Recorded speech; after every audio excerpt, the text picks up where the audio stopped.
Sekarang saya berada dekat area Masjidil Haram di Mekah Mukarramah.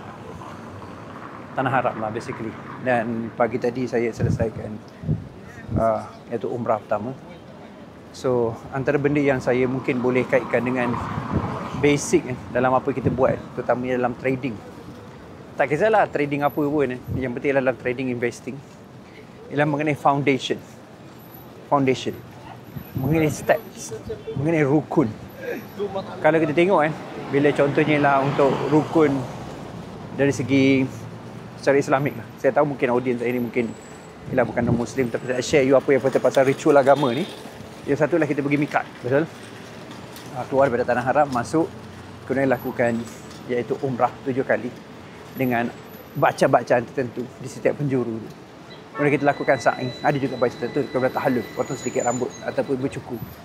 So sama juga dalam trading, iaitu antara sebab orang yang tak dapat result pasal dia tak ada foundation ni guys. Okay, dia tak ada iaitu satu benda di mana dia be able untuk stick pada benda tu. Dan bila foundation hilang, bila benda asas hilang, bila rukun hilang, apa berlaku ialah dia dapat result berlainan. Okay.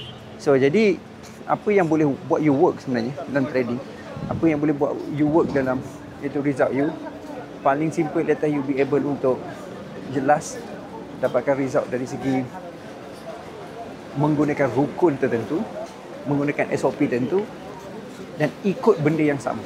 Okey, contohnya dah ditetapkan. Contohnya dalam agama kan, rukun kena buat step 1, step 2, step 3. Tapi cuba you imagine ialah saya tukar-tukar. Adakah benda tu kira sah? Sama juga trading. Saya tahu dalam trading ada pelbagai trading plan, ada pelbagai setup, ada pelbagai cara untuk trading. Tapi the whole game dia ialah adakah you stick pada satu foundation ni, di mana dengan you stick pada rukun itu, you be able to get result. Jadi kalau misalnya contoh orang yang gagal apa tau, dia tukar-tukar dia punya teknik. Dalam teknik pula dia ada ialah SOP dia, kan, trading plan dia, mana nak entry, mana nak exit, dan dia tukar juga. Cuba imagine you tukar-tukar, adakah you dapat satu konsepnya ialah result ataupun dari segi trading dia panggil mabrur. Adakah you nampak benda tu?